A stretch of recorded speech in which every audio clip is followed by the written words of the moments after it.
Então, pessoal, vamos começar então a aula de propriedades gerais da matéria, que foi o assunto que perdeu, mas eu não esqueci dele. Vamos lá, vamos começar? Para poder falar de propriedades gerais da matéria, primeiramente a gente tem que entender o que é matéria.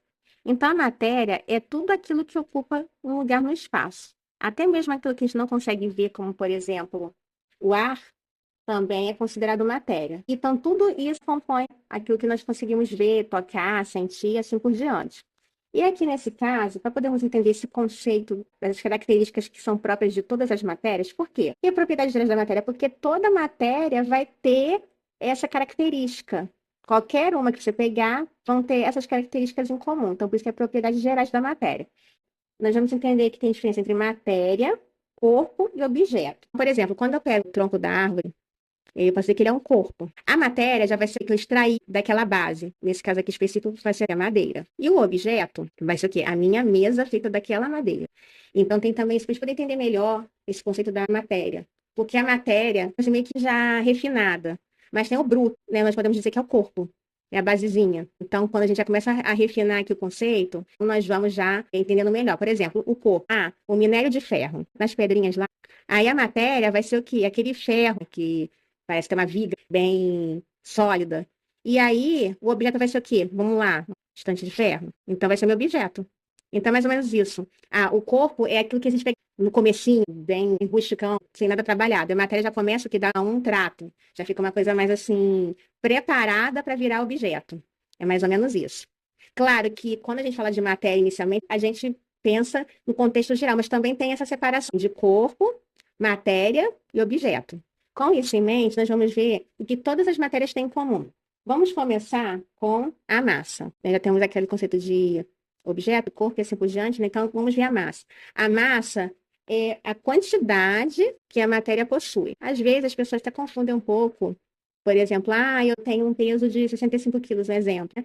Mas, na verdade, eu não tenho um peso de 65, eu tenho a massa de 65 quilos. Toda matéria vai ter essa característica, cada um ter a sua massa. É a quantidade que cada matéria possui. Então, os conceitos, essas exceções, né, vocês para falar a nível eletrônico, mas com respeito ao que nós vimos, basicamente é isso. Tá? Também temos o volume, é quando ocupa espaço, que também pode ser chamado de extensão. Ocupou espaço é o volume. Às vezes, dependendo do estado físico da matéria, pode até mudar, mas volume, basicamente, é o espaço que a matéria ocupa.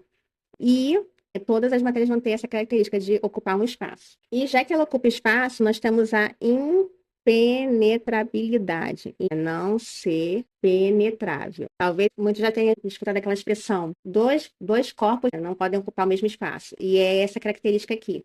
Um exemplo disso é a água. Se você entra numa banheira com água, a água ela não vai ficar no mesmo lugar, ela vai subir, porque você ocupou o espaço que ela estava ocupando. Então, por isso que a água vai e sobe, justamente essa característica da impenetrabilidade. Não tem como. Se você coloca uma coisa no lugar da outra, ela automaticamente vai ser removida do lugar, por causa dessa característica aqui, da impenetrabilidade. Aí vamos colocar aqui, entre aspas, dois corpos não ocupam o mesmo lugar no espaço. Não tem nada a ver com, por exemplo, a mãe está esperando o filho, e aí como é que fica? Não tem nada a ver com isso, não. A aguinha que está dentro do corpo da mãe vai ser colocada do lado e vai estar o neném lá. No contexto que estiver lá, vai afastar a aguinha dele.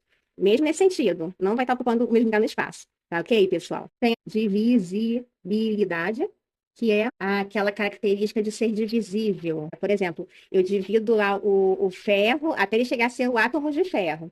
Então, todas as matérias têm essa característica de ser divisível, de chegar até um ponto que vai ter um pedaço lá que vai ser o último, que caracteriza aquela matéria. Também tem a compressibilidade, tem a ver com pressão. Quando você aperta a água, por exemplo, você vai apertar aquela seringa, até que você não consegue mais apertar, porque tem a pressão dentro dela, o ar. Você consegue espremer o ar até dizer chega, mas não passa daquilo. Então, é compressibilidade, tem a ver com a pressão que você exerce na matéria. Também temos elasticidade, como já diz o nome, é aquele negócio de elástico, né? Elasticidade. É de esticar mesmo, esticar ou contrair quando você encolhe. Esse é o princípio da elasticidade. Tem também indestrutibilidade, mas as coisas não são destrutíveis, não? Bem, no ponto de vista aqui da propriedade geral, não. Porque se você Por exemplo, queima tronco de uma árvore. Ele não vai ser destruído. Você acha que vai ser destruído, mas só que não. Ele foi só transformado em cinza, mas ele continua existindo. A matéria continua existindo. Então, todas as matérias têm essa característica, não de ser destruída, mas ser transformada.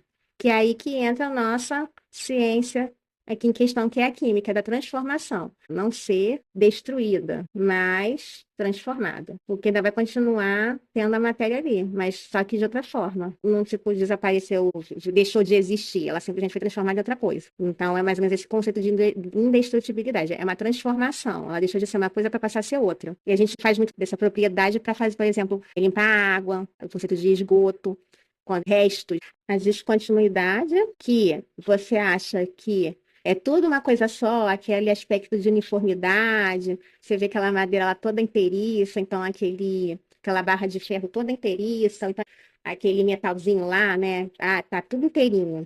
Só que não. Quando a gente vê aquilo ali, pensa uma coisa só. Esse conceito é porque ele é formado por partículas unidas. Podem ser átomos, podem ser moléculas, podem ser ligações nos mais para frente, as diferenças essas formas microscópicas de apresentar a matéria. Então, nós vamos ver essa descontinuidade. Então, essa descontinuidade é de toda a matéria. Cada matéria vai ter sua forma de descontinuidade e uma propriedade aí da matéria. Então, basicamente, gente, então essa aqui é a parte 1 da propriedade da matéria, mas nós vamos ver também tem a parte específica, tem a parte dos estados físicos da matéria. Então, eu dividi os assuntos em 6 partes para poder abordar esse assunto aqui, tá bom, pessoal?